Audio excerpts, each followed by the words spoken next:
अस्सलाम वालेकुम नाज़रीन इकराम। बदकिस्मती इंसानों का कहाँ कहाँ पीछा करती है। अंदाज़ा कीजिए कि दुनिया भर से लोग बैतुल्लाह में जाते हैं, वहाँ जाके नमाज़ें पढ़ते हैं, कितनी ज़्यादा नमाज़ों का सवाब मिलता है, और वहाँ जाके रोते हैं, गिड़गिड़ाते हैं, तौबा करते हैं, माफ़ियाँ मांगते हैं, नमाज़ें पढ़ते हैं, रूहानी गोया के नूरानी किरणों में नहा के पाक होके आते हैं। नबी अलैहिस्सलाम का फरमान है, जो हज पे जाता है और वापस आता है और उसका हज अगर कबूल हो जाता है तो वो इस तरह वापस आता है जिस तरह उसकी वालदा ने उसको आज ही जन्म दिया हो। इसी तरह नबी अलैहिस्सलाम का फरमान है कि उम्रे से उम्रे तक सारे गुनाह माफ़ होते हैं। तो जहाँ लोग वहाँ अपनी रूहानी बालिदगी के लिए जाते हैं, रूहानी तक़वियत के लिए जाते हैं, कुछ ऐसे बदबख्त और शकीउल क़ल्ब लोग भी होते हैं कि वो वहाँ जाके नाउज़ बिल्लाहि मिन ज़ालिक खुदकुशी की कोशिश करते हैं। खुदकुशी इतना घिनौना जुर्म है, सुइसाइड इतना घिनौना जुर्म है। इस्लाम में एक नबी कायनात ने इसकी ममानत भी फरमाई है, इस्लाम ने इसकी ममानत भी फरमाई है, इसकी सज़ा भी बयान फरमाई है कि जो शख्स किसी भी आले से अपने आप को ख़त्म करता है उसकी सज़ा ये होगी कि क़यामत तक के लिए वो उसी आले से अपने आप को कत्ल करता रहेगा। तो चनांचे ये एक वीडियो सामने आई है कि एक शख्स वहाँ जाता है, एहराम बांध के जाता है, उम्रे की नीयत से जाता है, कायनात की मुक़द्दस तरीन जगह पर जाता है, लेकिन वहाँ से वो खुदकुशी के लिए छलांग मार देता है।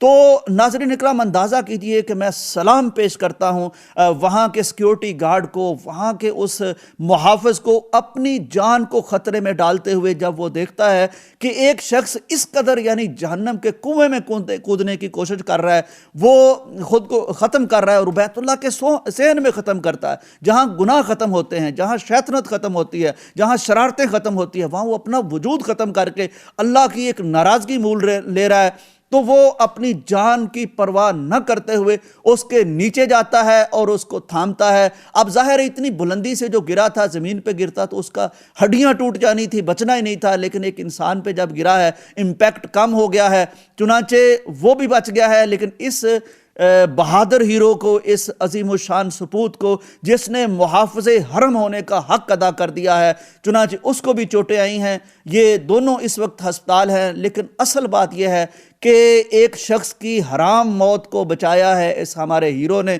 हमारा हक़ बनता है पूरी पाकिस्तानी कौम का कि हम इसके लिए दुआएं करें, इसकी सेहत के लिए, और इसको सलाम पेश करें। शेख सुदैस ने भी इसके बाद ये बात की है कि देखें, ये इस तरह के कामों के लिए तो नहीं ना अल्लाह का घर कि यहाँ नौज़ बिल्लाह आके कोई वो काम करे जो कभी कोई ट्रेन की पटरी पे करता है, कोई घर से कूद के करता है। तो यार, यहाँ अगर आना है तो अपने रब को राज़ी करने के लिए आओ, अपने आप को जहन्नम से आज़ाद करने के लिए आओ, ना कि यहाँ इस तरह के काम करने के लिए आओ कि बैतुल्लाह को भी बदनाम करो, अपने मुल्क को भी बदनाम करो और इस्लाम को भी बदनाम करो। तो ये शेख सुदैस हाफिज़हुल्लाह ताला ने भी बात की है।